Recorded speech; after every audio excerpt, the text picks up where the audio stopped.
Good morning. This is become Dr.B.Vijayakumar, SNS College of Engineering. I am HOD of Physics.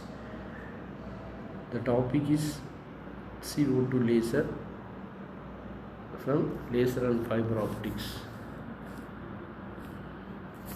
The introduction of CO2 laser is the first molecular gas laser. So that's why it's a form of an highest power continuous wave laser that are currently available.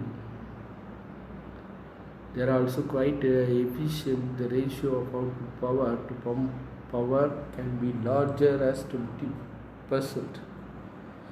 CO2 laser produce a beam of infrared light with the principal wavelength bands centering on 9.6 to 10.6 micrometer.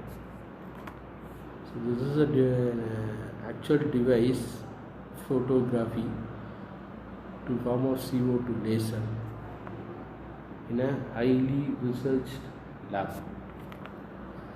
Principle, it's a molecular and 4-level laser.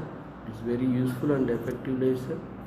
It operates in a 10.6 mm in a infrared region. Vibration mode of CO2. Stretching symmetrical mode. In this mode, the carbon atom is fixed and the two oxygen vibrate in opposite direction.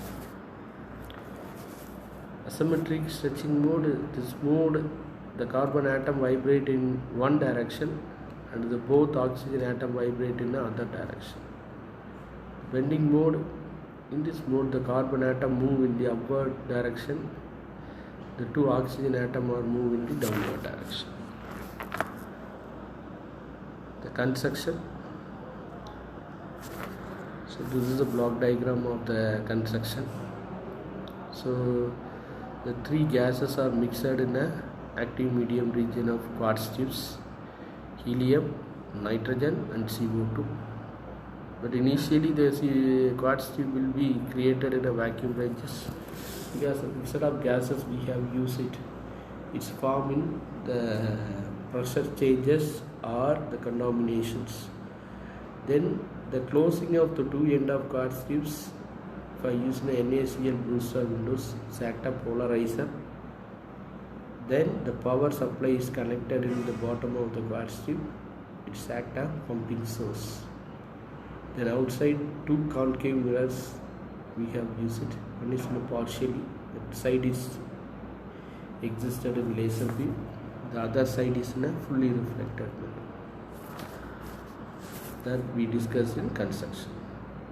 The discharge tube is made up of quartz and filled by CO2, nitrogen and helium in the ratio of 0.033, 1.27 mm of mercury.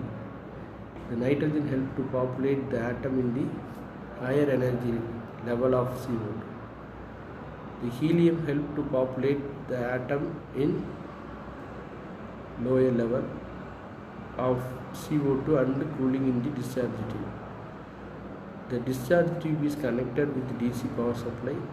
The end of the tube are fitted with the NaCl booster window and two concave mirrors are kept at each end from optical resonators.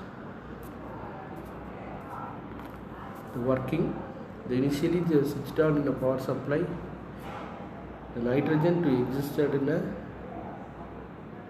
absorbing of electron energy reach in existed state. So the N2 star. The N2 star is collided in a ground state of CO2.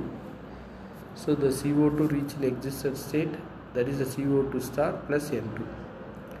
When the population inversion is achieved, then the laser action takes place.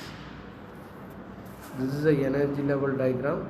So the nitrogen is initially moved from existed, then it collided in the next molecular of CO2, then reaction will be started. So the transition of different energy level E5 to E4, the output laser beam wavelength is 10.6 micrometer.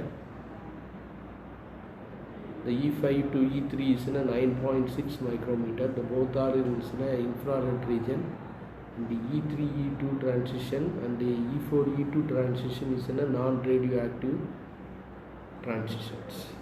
So the nature of the output is formed in a pulsed and continuous output.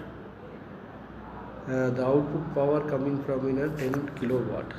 The application is a low cost in relation to power, high efficiency, wide possible variation of power, long lifetime.